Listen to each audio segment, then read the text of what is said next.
Imbuga nkoranyambaga ni bimwe mu bintu bituma umuvuduko w'iterambere wihuta mu isi.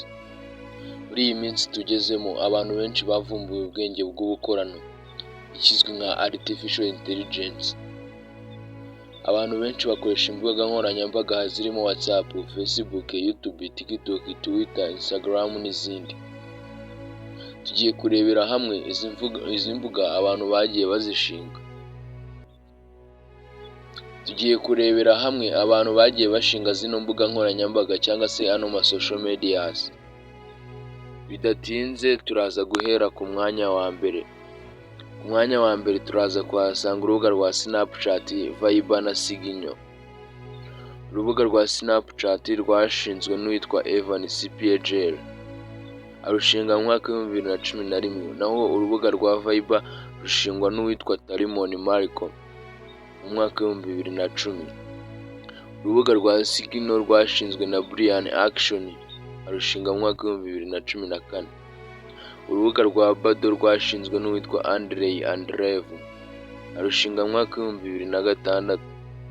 Urubuga rwa Tinder rwashinzwe n'uwitwa Wolf Held, arushinga mu mwaka wa 2012. Naho urubuga rwa Tumblr rwashinzwe n'uwitwa David Karp, arushinga mu mwaka wa 2007. Urubuga rwa WeChat rwashinzwe n'uwitwa Alan Zhang mu mwaka wa 2011. Naho ShareChat ishinzwe na Ankush Sachdeva. Ankush Sachdeva yashinze uru rubuga mu mwaka wa 2015. Mu gihe urubuga rwa Discord rwashinzwe n'uwitwa Johnson Kitron, arushinga mu mwaka wa 2015.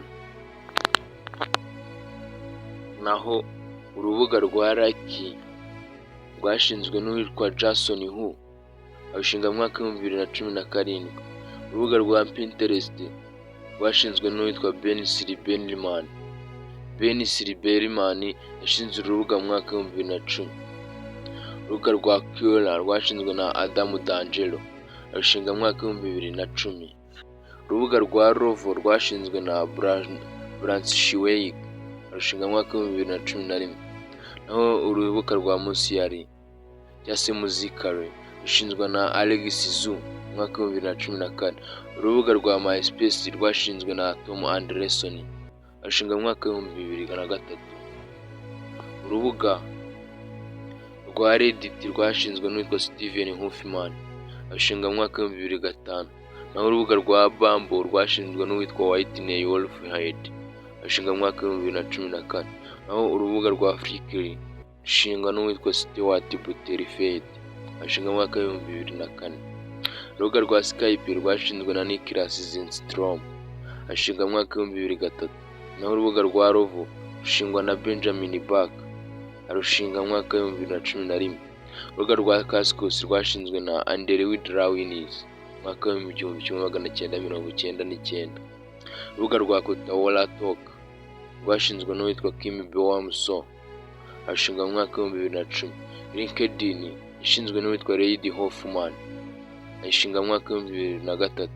Naho urubuga rwa Zoom rwashinzwe na Eric Yuan mu mwaka wa 2011. Urubuga rwa Viki rwashinzwe n'uwitwa Evde Durov, arushinga mu mwaka wa 2006. Naho urubuga rwa Yune rwashinzwe na Hygiene, arushinga mu mwaka wa 2011. Urubuga rwa Twitter rwashinzwe na Jackie Dorsey, arushinga mu mwaka wa 2006. Urubuga rwa Telegram rwashinzwe na Pavel Durov, arushinga mu mwaka wa 2013. Naho urubuga rwa TikTok rwashinzwe n'uwitwa Zhang Yiming, arushinga mu mwaka wa 2016. WhatsApp yashinzwe na Jan Koum, ayishinga mu mwaka wa 2009. Naho Instagram yashinzwe na Kevin Stylo mu mwaka wa 2010. Facebook yashinzwe na Mark Zuckerberg, uzwiho nk'umukire wa mbere mu mwaka wa 2004. YouTube yashinzwe n'uwitwa Jawed Karim, ayishinga mu mwaka wa 2005. YouTube kandi yagiye ishingwa n'abandi bagabo benshi cyane batandukanye, aho hari YouTube yashinzwe na Jawed Karim mu mwaka wa 2005.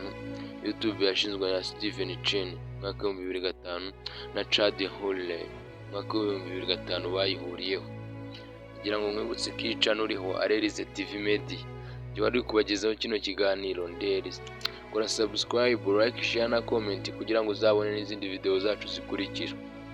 Ndabakunda cyane, yareze wanyu, mugire ibihe byiza kandi Imana imbarinde.